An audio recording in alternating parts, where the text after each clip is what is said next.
This is Tiffany from WMBR, and I'm here with Logan of the Dodos. Hello. How's it going? Pretty good. I'm recovering from a back injury, Oh, I'm sorry but to at, hear that. at least I can say I'm recovering. Okay. Did At this least I think I am. Knock Are on you wood. eating special things to help you recover? Let's see. Today we ate pretty healthy. We went to a Whole Foods for lunch today, and our sound guy got a bunch of vitamins and stuff. And when we got here, we made like ginger tea Hmm. to reduce some inflammation, and just 'cause it's good. So I'd say I'm hitting the food from a medicinal angle, kind of. I did also have fried chicken on top of my healthy Whole Foods, and a miniature cup of gelato just because I felt miserable and my back hurt. Oh, But yeah, I'm putting some good stuff in. so is that typical for you guys to try to stop at Whole Foods or other grocery stores Yes. on tour? Okay. Yes, as much as possible. And we try to stock up and put non-perishable stuff in the van in case we don't have time. But lately we've had enough time that we can just stop in and get some of their the food they make there. But when things get desperate, we have grapefruit and carrots and stuff like that in the Grapefruit van, and carrots? and trail mix and Yeah. things that just won't wilt and die. Mhm. Apples. Yeah, so you mentioned that you've been having a good tour so far in terms of stuff you guys eaten.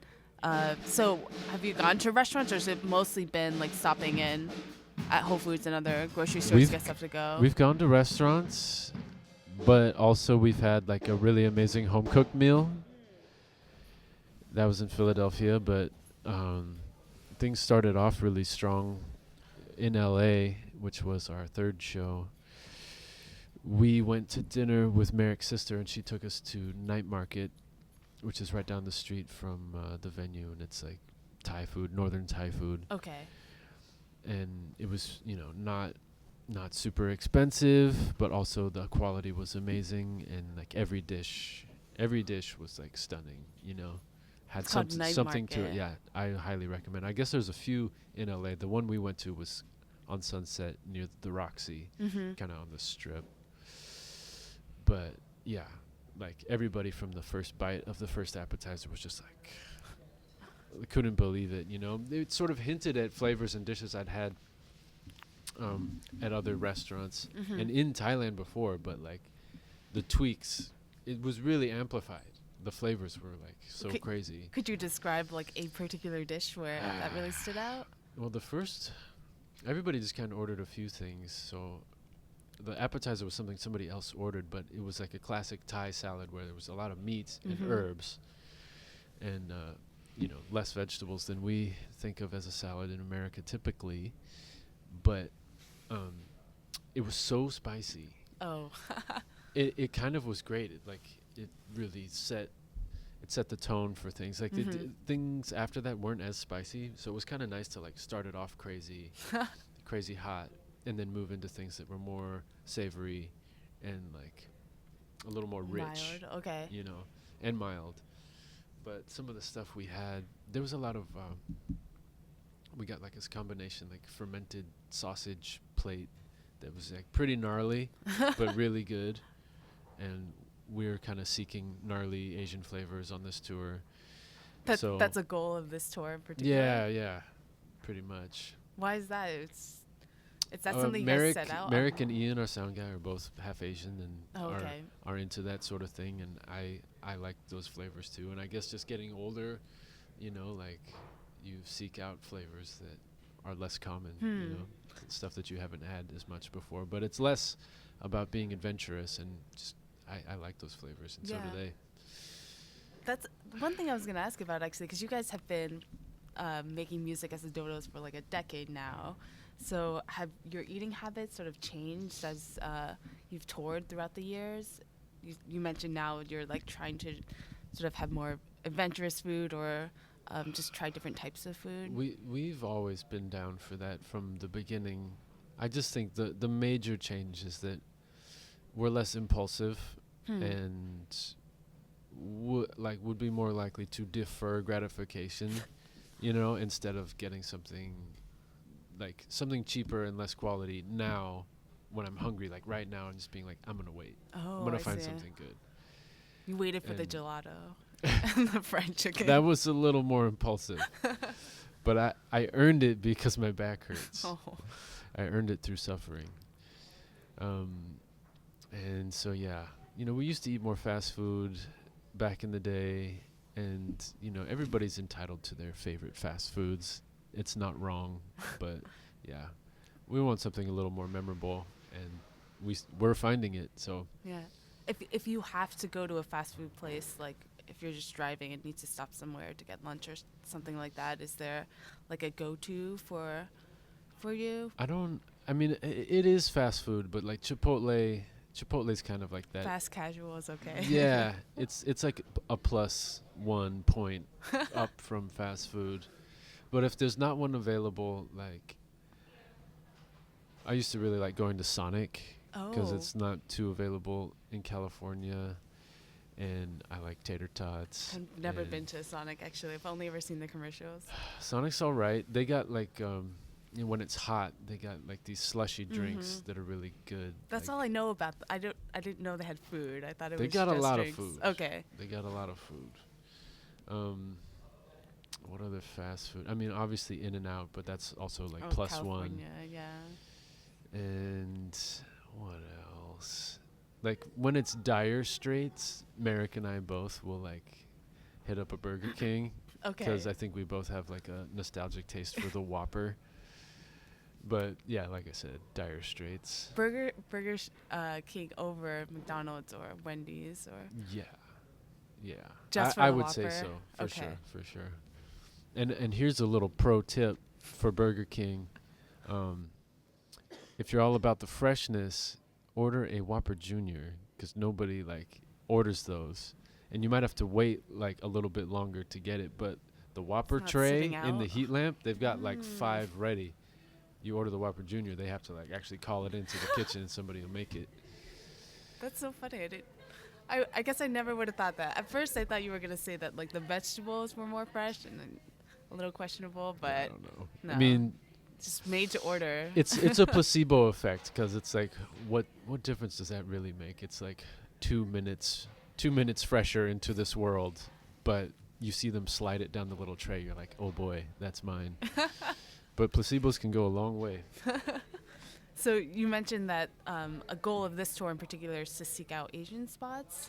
Yeah, so- we just made reservations for a meal in Toronto for this really cool looking Chinese restaurant that our publicist set up. So you guys actually like try to make reservations in advance. This one's special because we know he's going to be there, Okay. and it's going to be a little bit more of a night out. And we know that Toronto is well known for Asian food. Yeah. What is the name? Do you know? Dilo. Dilo. Okay. Haven't heard of it.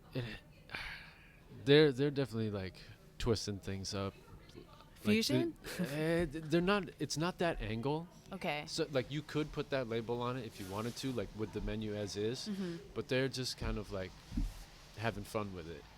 Like there was like a deep fried watermelon with pork strands or pork floss or something like that. Oh, I know what you're talking about. Yeah. Yeah.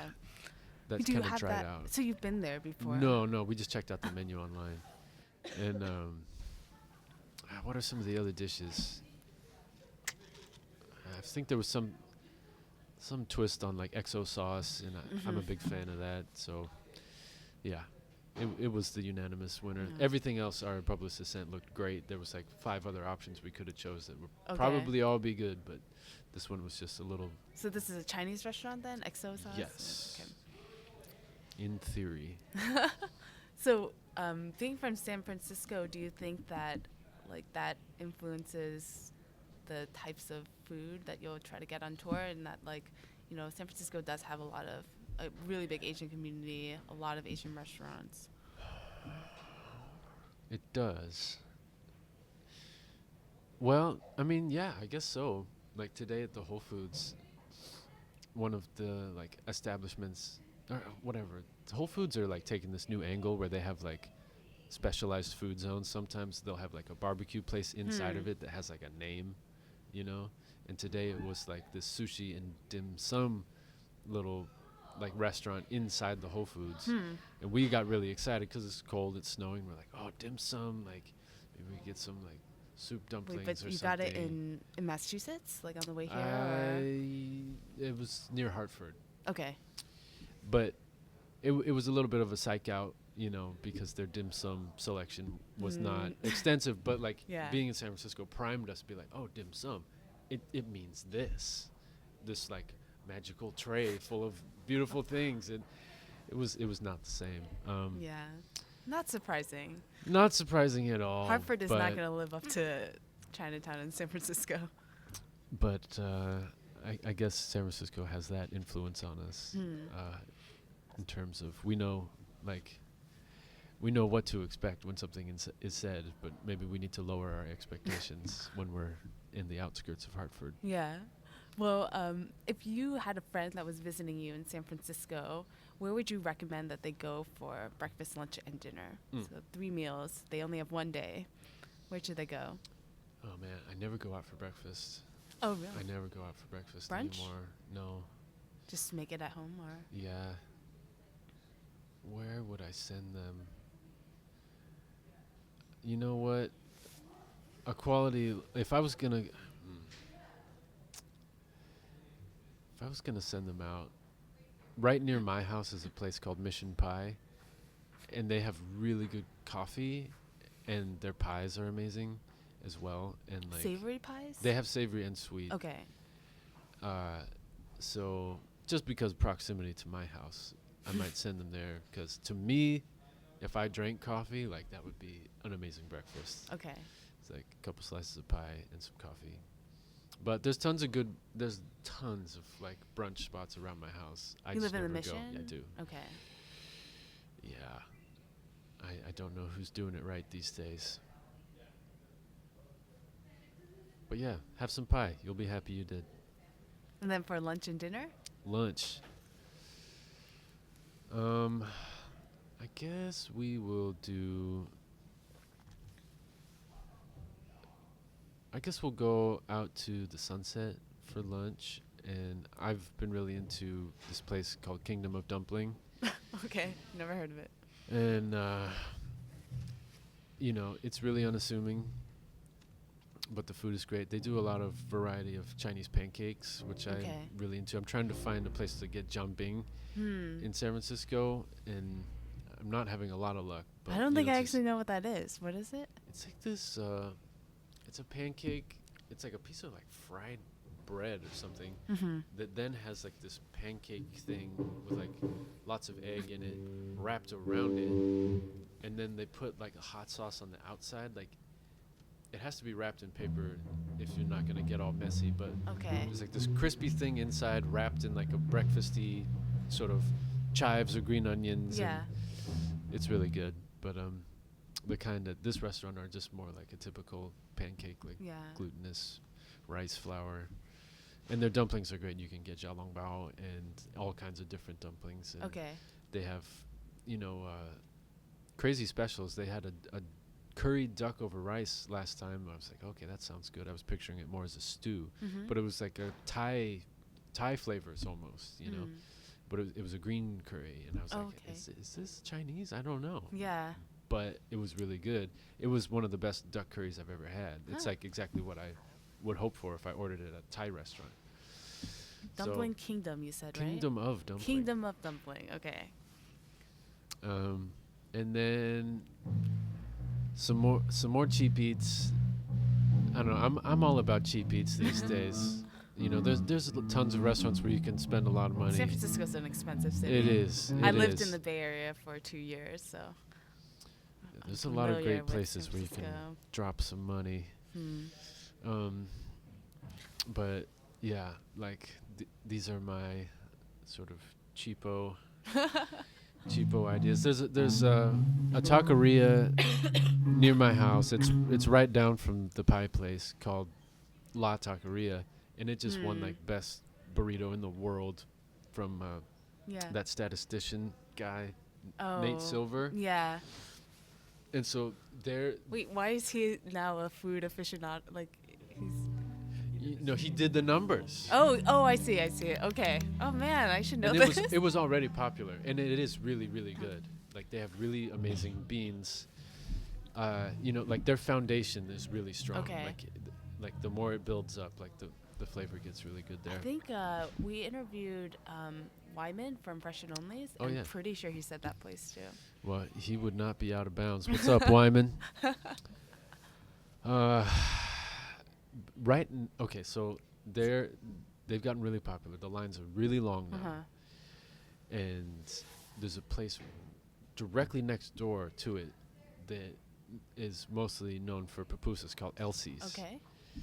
And Can you describe what pupusas are? pupusas are like it's like a stuffed tortilla, like you can get them with rice flour or corn flour, and they usually do a mix called a revuelta, which is cheese, beans, and like chicharron. Okay. But then they have like Sounds really specialized ones that have like these I think it's El Salvadorian flours called loroco and zucchini, and there's a few other ones you'll see, but those are the standards. This is attached to La Taqueria or a It's different place? next door, different place. Okay.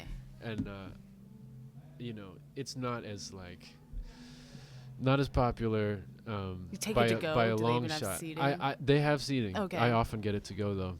Mm-hmm. But I love their pupusas, and I don't know. I love pupusas in general. They do it well. I'm not gonna say they're the best, Mm-hmm. but I want it makes me sad when I see people lined up for La Taqueria and they're just sort of blocking the entrance to Oh, Elsie's. no. I'm like, just go to Elsie's. That's what it's called, Elsie's? Yeah. Okay. Go to Elsie's and get some pupusas, and it's so cheap and it's so good. And I don't know if it's good for you, but the cortito that comes with it, it's like that cabbage slaw that's in red sauce. Okay. And it has pickled jalapenos and carrots and stuff. I love that. Just get a bunch of pupusas, dump that on top, and go at it. And the way it mixes together is, got fresh and something that's a little more rich and savory. And you can walk out of there feeling full for under $10. That's awesome. Anyway, and if Elsie's isn't your thing, just wait in line and go to La Taqueria. It's good. Awesome. I think that takes us to dinner. Yeah. All right. Awesome. So I guess I just have one last question. So I guess we've talked a lot about Mexican food. So if you were to walk into a Mexican restaurant and order Dodos off the menu, what would that dish be? What would be in it? Right now, I think it would be like a special enchiladas plate. Dodos would be some sort of special enchilada that isn't smothered in cheese, but instead is more it's some rich, not a mole, but a rich red sauce that maybe has some nuts ground up in it to give it that rich mole flavor, but it's still spicy and sort of more bright flavor to it. And vegetarian option, but I think it would come as standard as a chicken, but it would come with a side of some really good Pupusas. no, some really good veggie salad, something with a bunch of jicama in it and nopales and some delicious dressing to go over it. That's what I would want. I would want that to be the Dodos. That sounds great. Off the menu. That's the one thing I miss the most about California, Mexican food. Well, do like we do. Just wait until you get home, and in the meantime, seek out the funky Asian. All right. Well, thank you so much, Logan, and good luck with the rest of the tour. Thank you so much.